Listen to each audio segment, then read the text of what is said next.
사람들의 간증을 듣는다는 것은 우리에게 참 많은 유익을 줍니다. 그 간증을 통하여 우리가 경험하지 못한 다른 사람들의 믿음을 간접적으로 경험하기 때문에 큰 유익을 줍니다.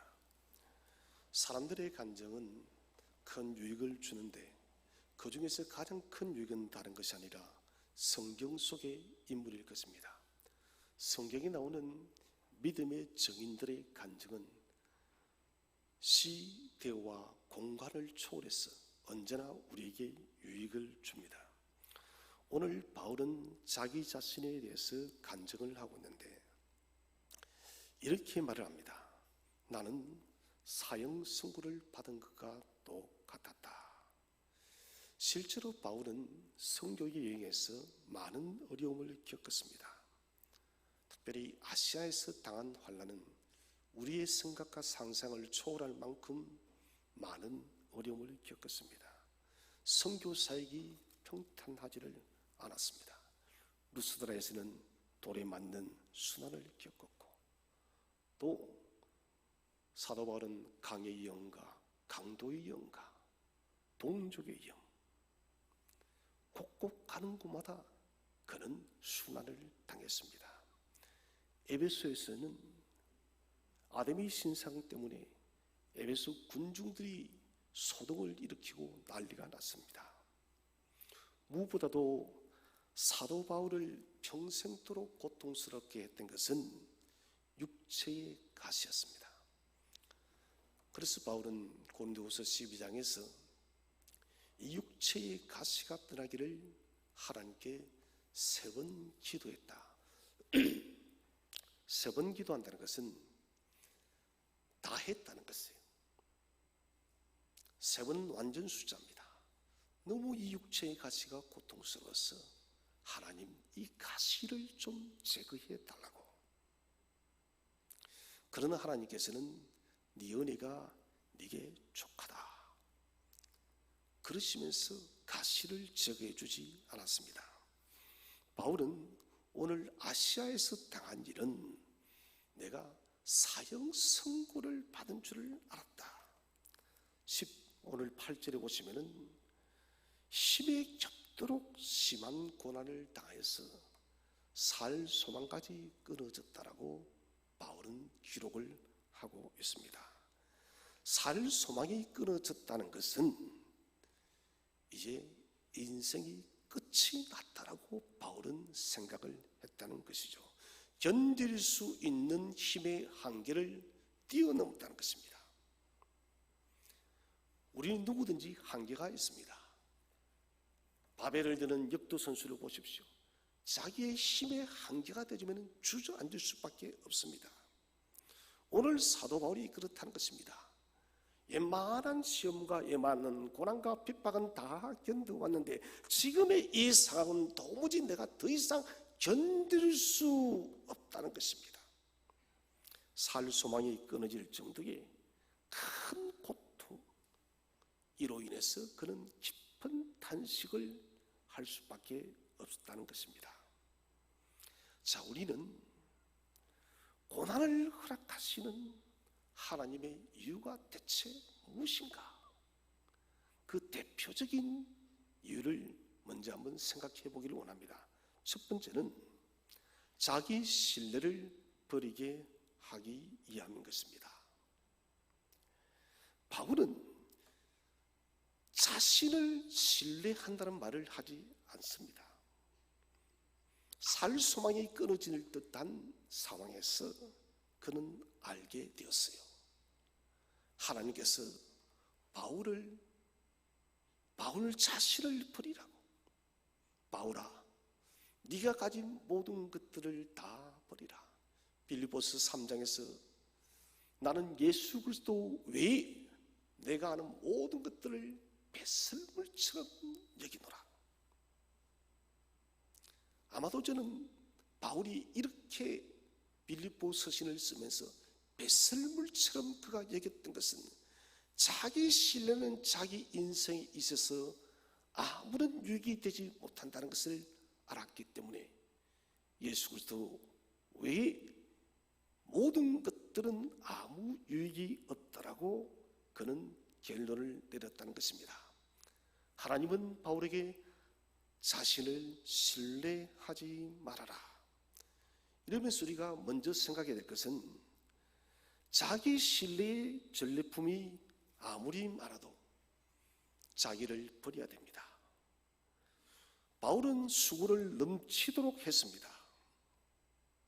바울의 자랑을 기록한다면은 성경의 아주 많은 부분을 차지하리라 생각이 들어집니다. 바울에게 이 세상에서 수고의 훈장을 달아준다면 훈장을 달 곳이 없을 정도로 많을 것입니다. 바울은 자기 자랑, 자기 신뢰 충분히 할 수 있습니다. 많이 배웠습니다. 그는 똑똑한 학자입니다. 박사입니다. 가문도 아주 좋은 사람입니다. 지위도 아주 높은 사람입니다. 명예도 많이 가진 사람입니다. 자기 신뢰, 자기 자랑 충분히 할 수 있는 사람입니다. 그러나 바울은 그러지를 않았습니다. 왜 그럴까요? 그것은 바울은 주님을 닮은 사람이기 때문에 그렇습니다. 바울은 복음을 위해서 살아가면 살아갈수록 자신을 낮추고 또 낮추었던 사람입니다. 자기는 끊임없이 낮아지고 하나님만 높인 사람이에요. 다시 말한다면 인생을 살아가면 살아갈수록 자기는 점점 사라지고 예수 그리스도만이 바울의 인생 속에 가득하게 되어졌다는 것입니다. 우리는 본성적으로 자기를 의지하는 것이 자리를 잡고 있습니다. 특별히 우리 개개인이 가진 능력과 재능과 지혜와 지식과 물질이 많으면 많을수록 사람은 자기를 신뢰하고 자기를 자랑하려고 합니다. 이것을 여러분 억제하고 통제하고 죽이는 사람이 성숙한 사람이에요. 바울이 죽을 때까지, 순교 때까지 이 복음 전도를 성공적으로 마칠 수 있었던 것은 바로 자기 신뢰하는 것을 버렸기 때문에 그래요. 거꾸로 말한다면 자신은 신뢰하지 않고 하나님만을 신뢰했다는 거예요. 여러분, 이 신앙의 원리는 저와 여러분도 똑같이 적용해야 됩니다. 여기 모인 저와 여러분, 우리는 어느 누구도 사도 바울과 비교해 볼 때 자랑할 만한 것이 하나도 없습니다. 우리가 여러분 바울보다 뛰어난 것이 무엇이 있나요? 저를 바라보더라도 아무것도 없습니다. 그럼에도 불구하고도 바울은 자신을 신뢰하지 않았고 자신을 자랑하지 않고 오직 하나님만을 의지했다는 것이에요. 히스기야는 아수르의 대군 18만 5천 명의 이 전쟁에서 하나님의 기적적인 역사를 통해서 이 아수르 대군을 물리쳤습니다. 히스기야가 한 것은 하나도 없습니다. 하나님께서 다 하셨습니다. 바벨론의 사신들이 와서 비결을 물었습니다. 어떻게 이 큰 전쟁에서 이길 수 있었느냐고. 여러분, 그러면 무엇을 증거해야 될까요? 저는 한 것이 없습니다. 하나님께 기도했고 하나님께 기도했더니 하나님께서 하룻밤 사이에 아수르 대군을 전멸케 했습니다. 이것 말해야 되잖아요. 그런데 히스기야는 자랑을 했습니다. 무기고를 보여주고 검은 창고를 보여주고, 뭡니까? 이런 내가 가진 능력 때문에 이 아수르 대군과의 전쟁에서 승리를 했다라고. 여러분, 이것이 큰 문제를 일으켰습니다. 이사야는 말합니다. 왕이여, 당신이 당신을 드러내고 자신을 자랑했기 때문에 여기에 있는 성전의 기물과 모든 것들이 바벨론으로 다 옮기게 되어지고 하나도 남지 않을 것이고, 왕의 아들 중에서 사로잡혀 바벨론 왕국의 환관이 될 것입니다. 사랑하신 여러분, 자기 자랑을 하지 마시기를 바랍니다. 하나님만 자랑하시기 바랍니다. 하나님만 자랑하는 성도가 복된 사람이에요. 지금까지 우리의 인생의 전리품이 얼마나 있나요? 여러분, 내가 지금까지 거둔 인생의 크고 작은 성공들, 그 모든 크고 작은 성공은 오직 여호와 하나님께서 우리를 긍휼히 여겨서 은혜로 주셨음을 믿으시기를 바랍니다. 하나님께 영광을 돌려야 됩니다. 두 번째는 마음과 생각을 그리스도께 집중하는 삶을 살아야만 우리는 자기 신뢰를 버릴 수가 있습니다. 하나님께서는 때로는 우리에게 감당할 수 없는 시험과 고난을 주십니다. 나는 도무지 이 시험을, 이 고난을 내 힘으로 감당할 수가 없다. 여러분, 이런 일을 당할 때 어떻게 하시나요? 저는 젊을 때는 나의 지혜를 많이 쥐어짰습니다. 이런저런 생각과 많은 상상들을 했는데, 나이를 점점 먹어갈수록, 목회를 하면 할수록, 기도를 하면 할수록 느끼는 것은, 내가 감당 불가한 시험 고난, 그것이 크든 작든 내가 감당할 수 있든 없든, 그것은 하나님이 내게 이런 시험을 허용한 것은 하나님을 의지하게 하기 위함이구나. 여러분, 지금 나의 삶 속에 어떤 시험, 어떤 고난, 어떤 인생의 문제가 내 앞에 지금 자리를 잡고 있습니까? 이것은 하나님께서 하나님을 의지하라는 하나님의 메시지임을 믿으시기를 바랍니다. 우리의 손을, 두 손을 높이 들게 하는 거예요. 두 손을 높이 들고, 하나님, 내가 당신 앞에 항복합니다. 하나님께 항복하는 사람이 복이 있다는 것입니다. 문제를 해결할 수 없는 상황을 깨닫게 함으로 하나님만 바라보게 하시는 것입니다. 하나님께서 가장 미워하시는 제가 교만이 됐습니다. 여러분, 교만이 뭡니까? 자기를 믿는 것이에요. 아담은 자기를 확신했습니다.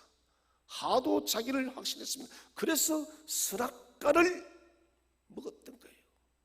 눈이 밝아져서 하나님처럼 되겠다는 자기 신뢰 의식입니다.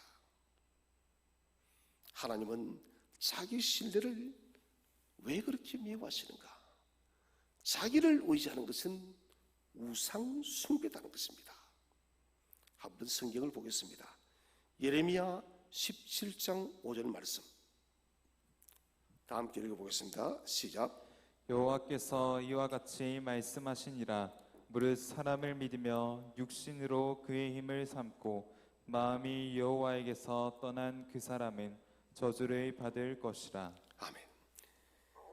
무릇 사람을 믿으며 육신으로 그의 힘을 삼고, 자기로 힘을 삼는 것입니다. 여호와께 떠난 사람은 저주를 받을 것이라. 여러분, 이것은 심판인 동시에 복입니다. 무슨 말입니까? 거꾸로 말한다면 여호와를 의지하는 사람은 복을 받을 것이라는 거예요. 자기를 의지하지 않고 여호와를 의지하는 사람은 복을 받을 것이라. 여러분, 이것은 우리에게 얼마나 큰 유익이 되는지 모릅니다. 우리가 우리를 얼마나 믿을 수 있나요? 우리가 내일을 알 수 있나요? 아무도 알 수 없습니다. 이번 주간도 수많은 사건과 사고가 일어났었고, 많은 사람들이 태어나고 또 죽어갔습니다. 어느 누구도 그런데 자기 인생의 한계를 스스로가 이긴 사람은 아무도 없다는 것입니다. 그런데도 불구하고 사람들은 자기를 신뢰합니다. 자기가 최고인 것처럼 그렇게 말을 합니다. 요즘에 대통령 경선이 여당 야당 난리예요. 저는 보면서 여야 후보들을 보면서 단 한 명도 나는 부족한 사람입니다, 나는 많이 알지 못합니다, 나는 그렇게 지혜로운 사람이 아닙니다, 하나님이 나를 도와주셔야만 나는 이 국정을 감당할 수 있다라고 말하는 겸손한 말을 한 사람은 저는 한 명도 보지를 못했습니다. 모두가 내가 최고라는 것입니다. 내가 대한민국을 가장 잘 알고, 내가 대한민국이 가장 지혜롭고, 내가 대한민국 최고의 정치가라고 아주 교만해요. 하나님이 여러분 하게 하셔야 되는 거예요. 하나님이 지혜를 주셔야 이 나라 국정이 운영이 된다는 것입니다. 오늘 성경은 말합니다. 자신의 능력을 의지하는 것은 하나님의 저주를 받는 일이다. 자신의 능력을 의지하는 것은 자기를 믿는 것이기 때문에 우상 숭배가 됩니다. 오늘 교회를 찾아오신 성도 여러분, 이곳에 모인 우리 성도님들은 단 한 분도 자신을 의지하는 어리석은 일을 범하지 마시기를 바랍니다. 하나님 말을 신뢰하시기 바랍니다. 성경을 한번 읽어보겠습니다. 시편 62편 8절 말씀 시작. 백성들아 시시로 그를 의지하고 그의 앞에 마음을 토하라. 하나님은 우리의 피난처시로다. 아멘. 백성들아 시시로 그를 의지하고, 항상 그를 의지하고 그의 앞에 마음을 토하라. 이것은 무엇을 말합니까? 하나님 당신이 나의 왕입니다. 하나님 당신이 나의 주인입니다. 나의 모든 주권이 하나님께 있다는 것을 고백하는 것이 토하는 것이에요. 매일 새벽마다 제가 30분 이상씩 기도하는 제목 중에 하나는 하나님 영광을 위하여입니다. 제일 첫 번째 기도입니다. 하나님 내 삶이 아버지의 영광이 되어지게 해주세요. 무슨 일을 하든 하나님의 영광이 되게 해주세요. 이건 내 영광이 아닙니다. 하나님의 영광, 이것은 주권이 하나님께 있다는 것을 고백하는 것입니다. 여러분, 하나님 앞에 마음을 고백하시기를 바랍니다. 그분은 우리의 피난처가 되십니다. 세상 어디에 피난처가 있나요? 우리는 지금 겪고 있잖아요. 코로나라는 이 작은 문제 하나 때문에 피할 곳이 없습니다. 여러분, 보이지 않는 이 바이러스를 피해서 우리가 어디로 가겠습니까?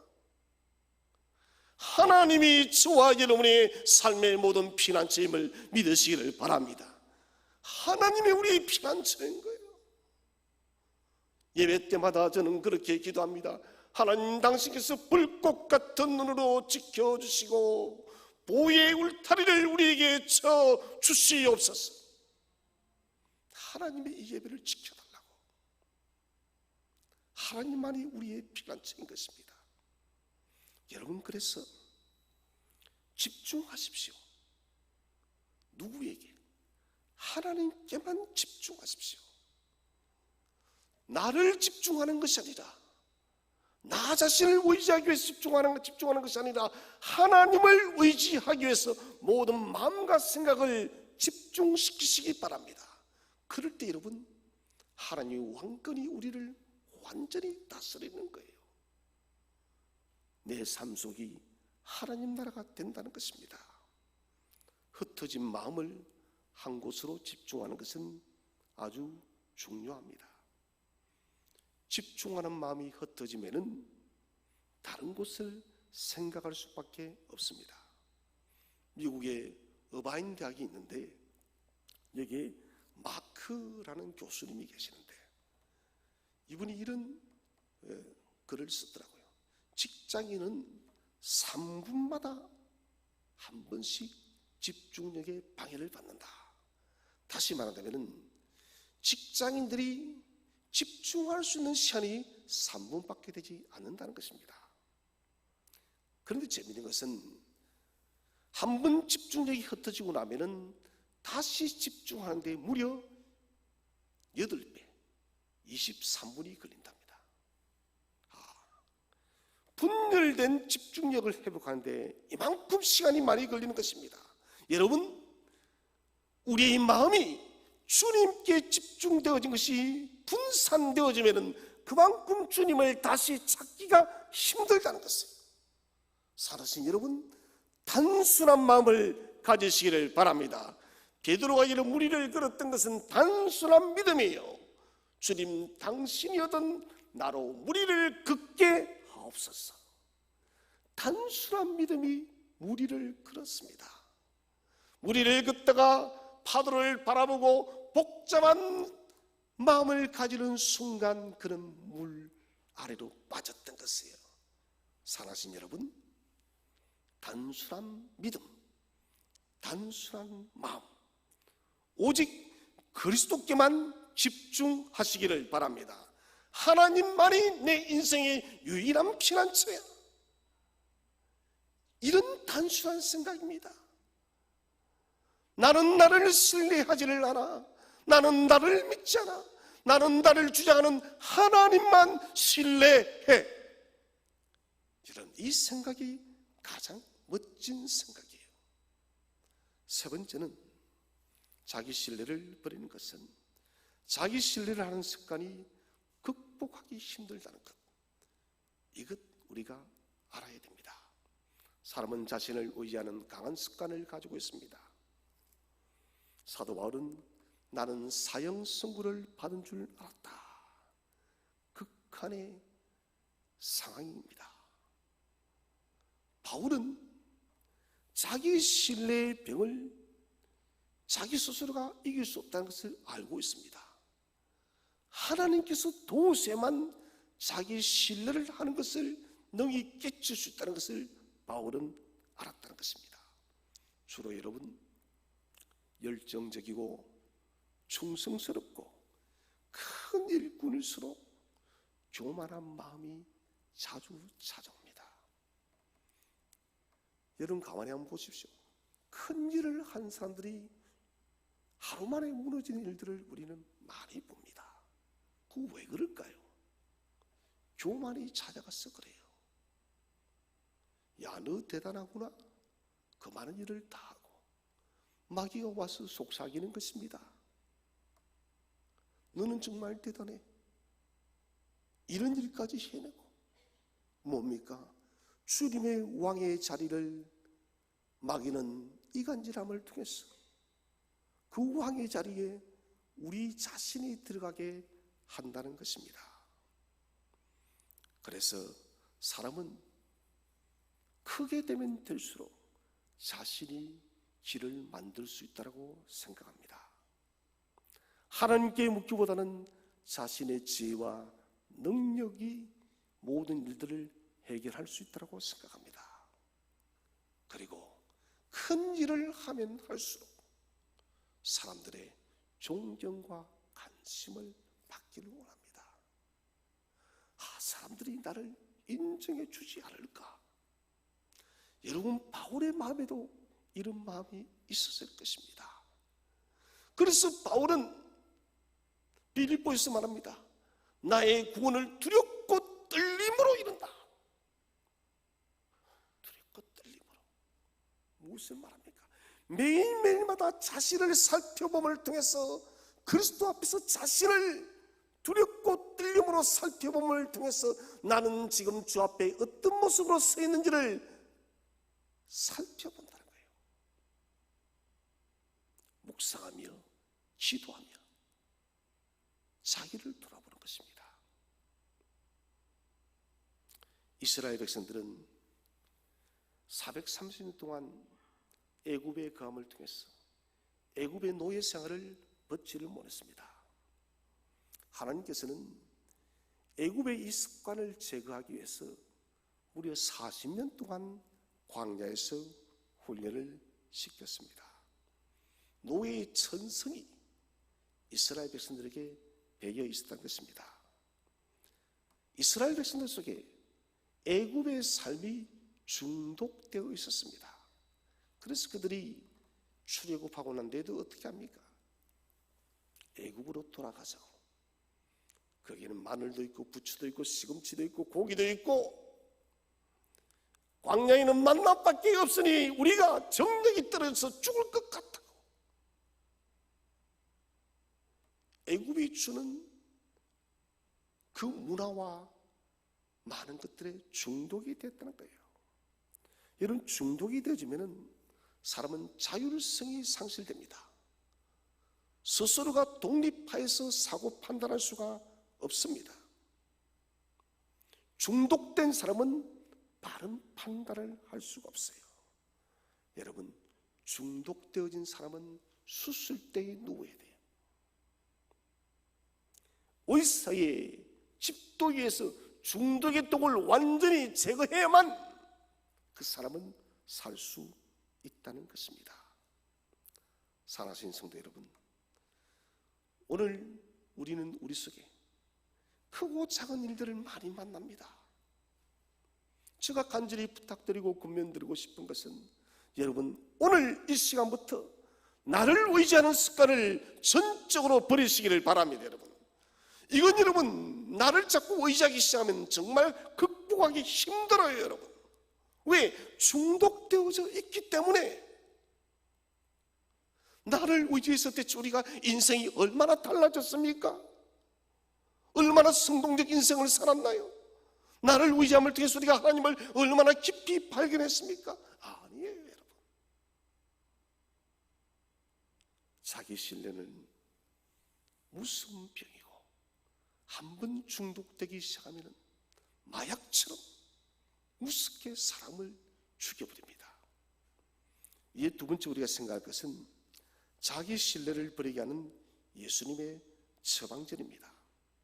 첫 번째는 사형선고와 같은 절망적인 상황을 깨닫게 합니다. 위협과 고난 속에서 바울은 자신이 죽을 것이라고 그는 생각할 수밖에 없었습니다. 상황과 환경이 사형 선고를 맞은 사람처럼 내가 되어져 있다. 자, 바울은 나는 이제 사형 선고를 받았어, 죽을 수밖에 없다라고 그는 인식을 하고 있는데, 그러나 여러분, 중요한 것은 하나님이 결정하지 않았으면 죽는 것이 아닙니다. 하나님께서 아직 바울이 할 일이 남았기 때문에 그는 비록 사형 선고를 받은 것 같다라고 할지라도 하나님이 결정하지 않았다면 그것은 단순한 두려움이에요. 고난의 현장에서나 하나님의 손이 보호하는 것을 바울은 깨달았습니다. 마찬가지입니다. 우리가 여러분 고난의 아무리 깊은 심중 속에 빠져 있어도 하나님의 보호의 손길이 저와 여러분에게 함께함을 믿으시기를 바랍니다. 시편 68편 20절을 다 함께 읽어보겠습니다. 시작. 하나님은 우리에게 구원의 하나님이시라. 사망에서 벗어남은 주 여호와로 말미암거니와. 아멘. 하나님은 우리에게 구원의 하나님이십니다. 나는 바라보니 이제는 끝이고 나는 죽었다라고 생각하지만 하나님이 결정하지 않으면 하나님은 저와 여러분을 반드시 건져냅니다. 내가 사망에서, 우리가 사망에서 벗어남은 여호와 하나님이 건져내시기 때문입니다. 사람은 죽음 앞에서, 한계 앞에서 약해집니다. 그것 우리 많이 보지 않습니까? 건강 앞에서 사람이 얼마나 많이 약해지는지. 중병에 걸려 보십시오. 그렇게 강했던 사람도 두려워합니다. 죽음이 눈앞에 있기 때문에. 사도 바울도 마찬가지입니다. 사형 선고 받은 같은 자신의 이 현실 앞에 그는 두려움의 마음이 엄습했을 것입니다. 그러나 그는 모든 것을 내려놓고 그리스도께 맡겨버립니다. 오늘 우리 성경을 한번 읽어보도록 하겠습니다. 1장 9절 말씀, 1장 9절 시작. 우리는 우리 자신이 사형 선고를 받은 줄 알았으니 이는 우리로 자기를 의지하지 말고 오직 죽은 자를 다시 살리시는 하나님만 의지하게 하심이라. 아멘. 우리를 의지하지 말고 누구만 의지하게요? 하나님만 의지하게. 하나님은 참 좋아하는 게 뭐냐? 우리가 하나님만 의지하는 것을 하나님은 너무너무 좋아하세요, 여러분. 하나님은 우리가 의지할 때마다 기뻐서 즐거워서 어찌할 줄을 몰라요. 마치 어린아이에게 여러분 만난 과자를 사자 주었을 때 아이가 벌떡벌떡 뛰듯이 죄송합니다 말은 우리가 하나님을 의지할 때마다 하나님은 기뻐서 어찌할 줄을 몰라요. 하나님을 기쁘시게 하는 방법은 아주 간단합니다.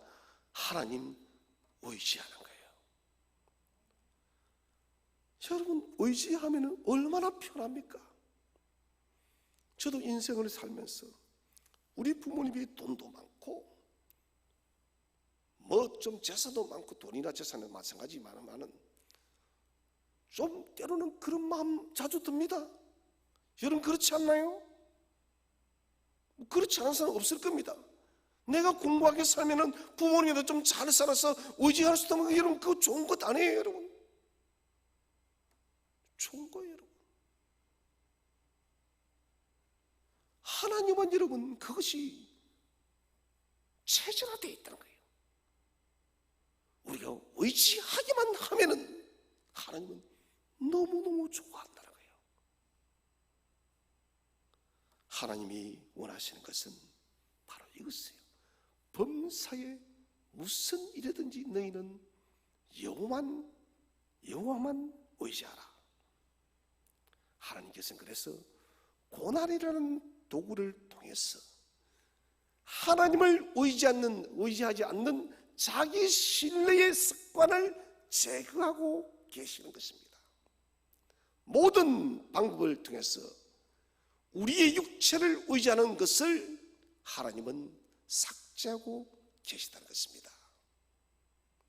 여러분 오늘부터 또 훈련하시기 바랍니다. 나 자신을 의지하는 습관을 버리고 하나님만을 의지하는 습관을 배우시기를 바랍니다. 두 번째로 인간의 철저한 무력감을 경험합니다.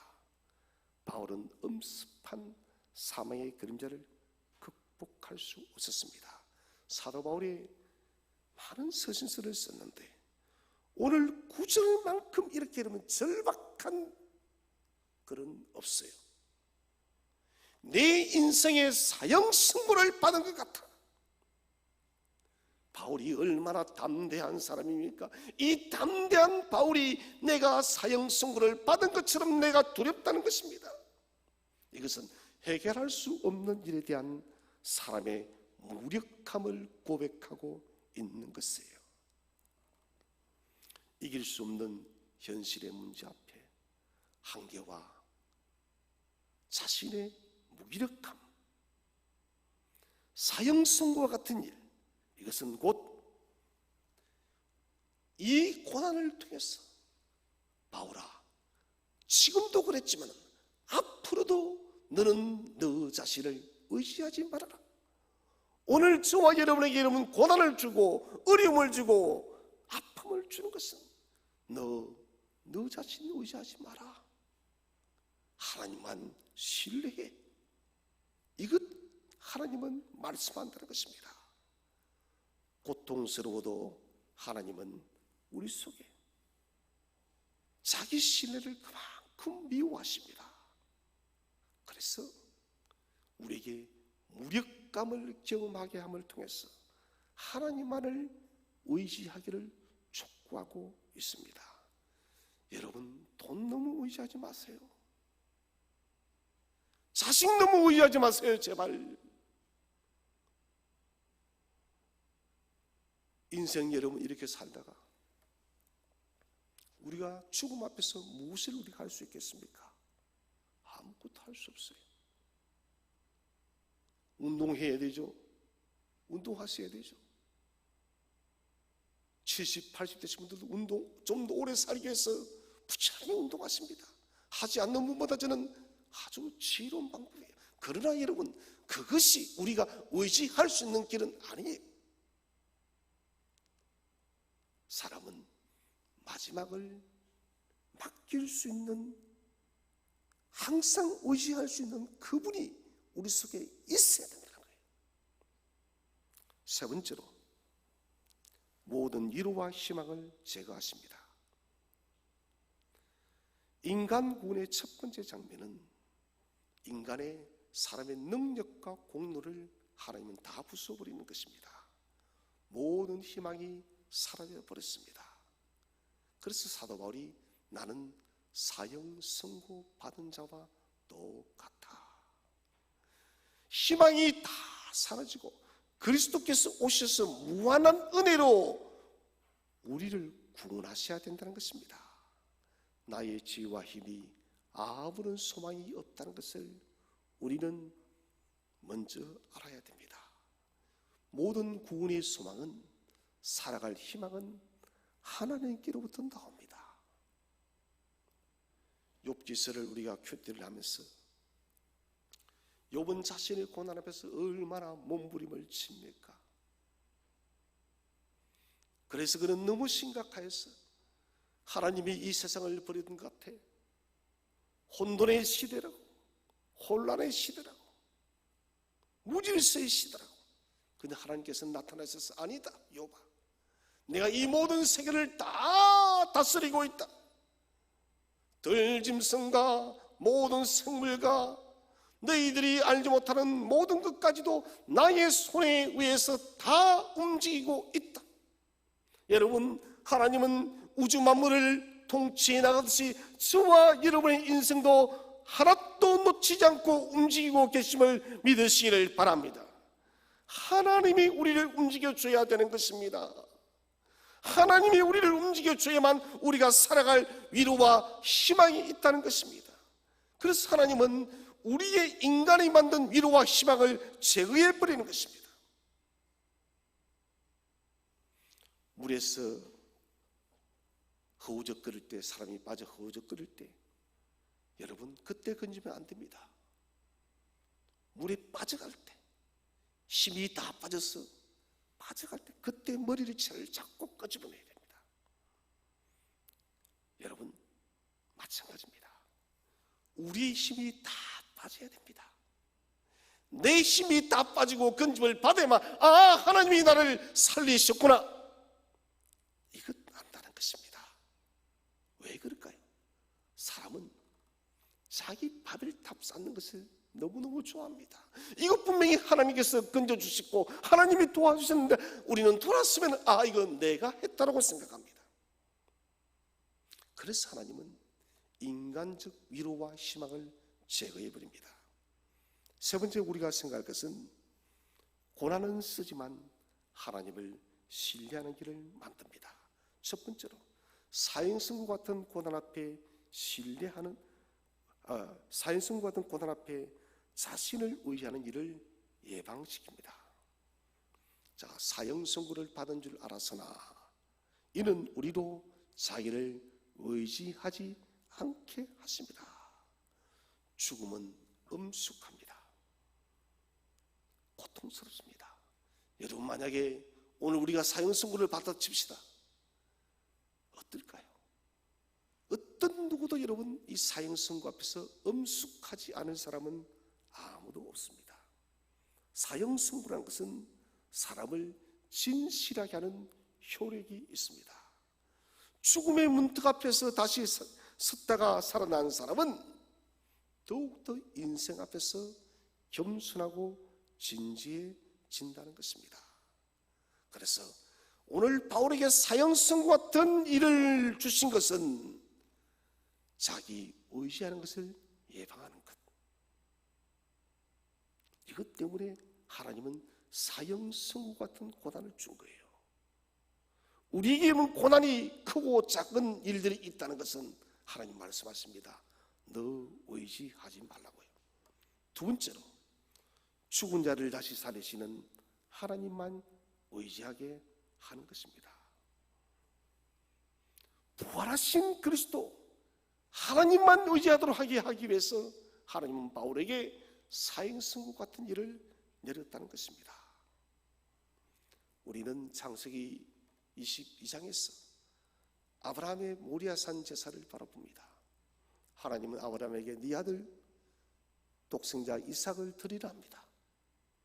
그때 아브라함은 아무런 말도 하지 않고 아침 일찍 일어나서 이삭을 데리고 종들과 함께 모리아산을 걸어갑니다. 그리고는 모리아산에 올라가서 이삭을 결박하고 칼을 들어서 이삭을 잡으려고 합니다. 아브라함은 모리아산에 올라가기 전에 종들에게 말합니다. 우리가 저 산에 가서 하나님께 경배하고 우리가 다시 오리라 복수를 쓰고 있습니다. 아브라함은 알았던 것입니다. 하나님은 내 아들 이삭을 죽여도 다시 살리시는 하나님이시다. 이 일로 이삭의 생명이 끝이 난다 할지라도 하나님은 다시 살리실 거야. 사도 바울은 사형 선고를 받은 것 같은 이 일을 통해서 무엇을 알았느냐? 그래, 내가 혹 죽는다 할지라도 하나님은 부활의 생명으로 나를 다시 살릴 것이다. 이거예요.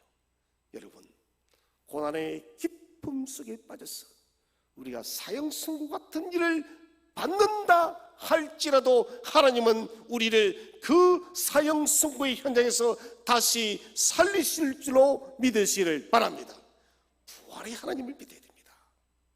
마지막 세 번째로 하나님께서 바울을 위협하는 모든 대상을 다 주관한다. 우리를 위협하는 모든 대상을 주관한다. 위기 앞에서 여러분 두려워하지 말 것은 우리가 당한 이 모든 당면한 환경을 하나님께서 주관하고 있음을 믿으시기를 바랍니다. 그래서 안심이 되는 거예요. 여러분, 세상이 너무 복잡해요. 너무 또 어려워요. 살기도 정말 만만치 않습니다.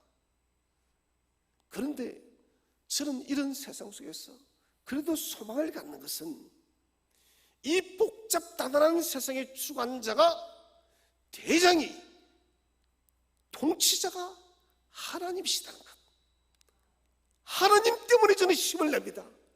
그래, 이렇게 복잡다단해도 내 하나님이 이 세상을 통치하고 계셔. 이 하나님이 나의 아버지셔. 이 사실 때문에 저는 주저앉았다가도 다시 힘을 냅니다. 영화를 보십시오. 감독은 주인공을 살리기도 죽이기도 합니다. 오늘 이 사형 선고받은 바울의 상황, 이 일의 감독자가 누구십니까? 예수 그리스도입니다. 사형 선고받은 것 같은 우리 인생 살이지만 우리의 인생의 감독이 누구십니까? 살아계신 예수 그리스도 있음을 믿으시기를 바랍니다. 그러므로 여러분, 모든 두려움을 떨치 버리시기를 바랍니다. 하나님은 모든 상황과 환경을 지배하고 있습니다. 시편 3편 6절에서 다윗은 고백합니다. 천만일이 나를 칠지라도 내가 두려워하지 않는 것은, 여러분, 천만일이 나를 쳐도 내가 두렵지 않는 것은 하나님이 저와 여러분의 보호자요 감독자이기 때문에 믿으시기를 바랍니다. 우리에게 필요한 것은 전능자의 도움을 깨닫는 것입니다.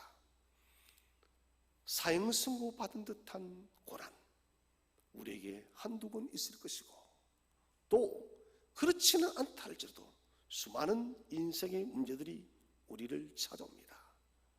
여러분, 우리에게 필요한 것은 전능한 하나님이 언제나 우리를 도와주기 위해서 준비하고 계심을 믿으시기를 바랍니다. 오늘 구절 말씀대로 하나님만 의지하게 하려 하십니다. 문제가 발생할 때마다 여러분, 하나님만을 찾으시기를 바랍니다. 여러분, 우리의 영적인 통장을 만드십시오. 이 통장을 어떻게 만드느냐? 나를 의지하는 영성은 여러분 마이너스로 만드십시오. 하나님을 의지하는 영성의 통장은 한없는 플러스를 만드시기를 바랍니다. 그러면 여러분, 나는 사라지고 나의 자아는 죽어지고 주님만이 우리 속에서 강력하게 살아난다는 것입니다. 자신을 의지하는 것은 곰팡이가 잔뜩 껴서 썩어져 있는 음식을 먹는 것과 똑같은 것입니다. 이런 식사는 당장 버려야 됩니다. 사랑하는 성도 여러분, 날이 갈수록 사람들은 점점점 자신의 힘을 의지합니다. 돈, 능력, 지혜, 권세. 여러분, 이거 허무한 것이에요.